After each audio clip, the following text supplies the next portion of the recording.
हाय दोस्तों, hi guys, नमस्ते, प्रणाम। आप लोग कैसे हैं? मैं भी ठीक हूँ। मैं जा रही हूँ एक आपको बेटोक बियाह सुनावे।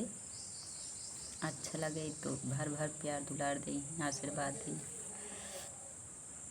मचियही बैठली सासु बढ़ई तीनी चेरिया में लागूं तोहार जौनी की बाटे सासु तोरा पूते गईनी से ही बाट देऊं बता जौनी की बाटे सासु तोरा पूत गईनी से ही बाट देऊं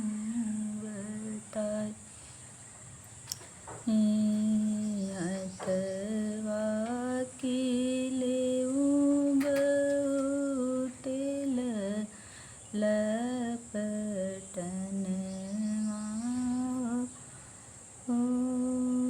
बीर आऊ हतवा बीरवा दस पान हतवा की लेऊं बहुतेल लपटनवा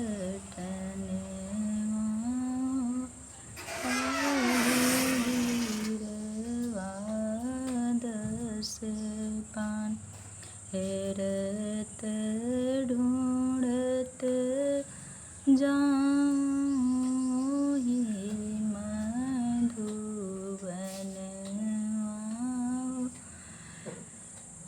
जहाँ बसे कान्हा तोहार हेरत ढूंढत जाऊं ही मधुबनवा जहाँ बसे कान्हा तोहार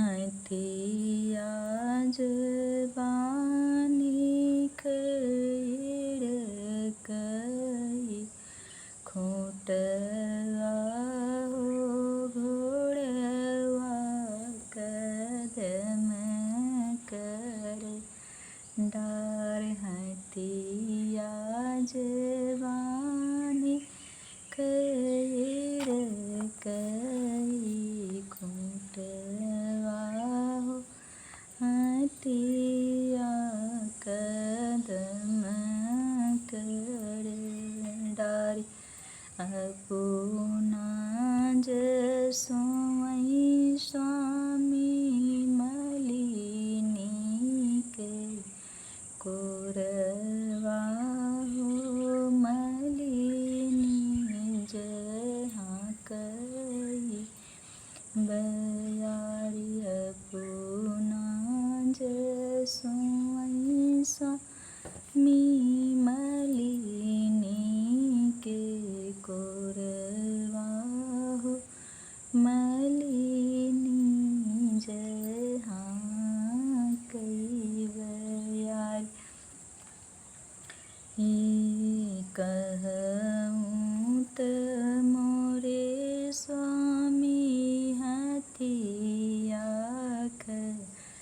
डेराऊं कहूँ त घोड़बही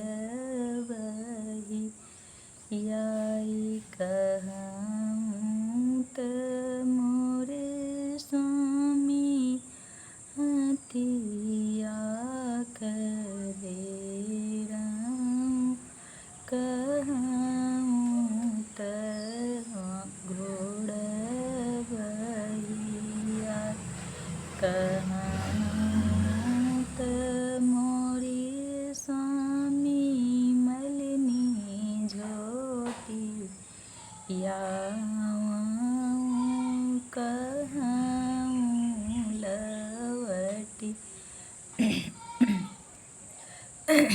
घर जाऊँ कहूँ त मोरे स्वामी मलिनी झोटिया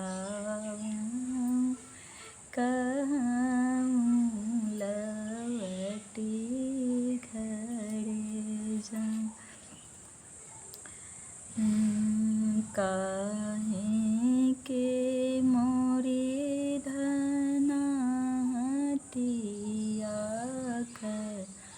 ढेर बियु काहे के घोड़बई काहे के मोरी धना मलिनी झोटियऊ काहे लवटी घर जाऊँ। काहे के मोरी धना मलिनी झोटियऊ तुम लवटी घर जाऊँ।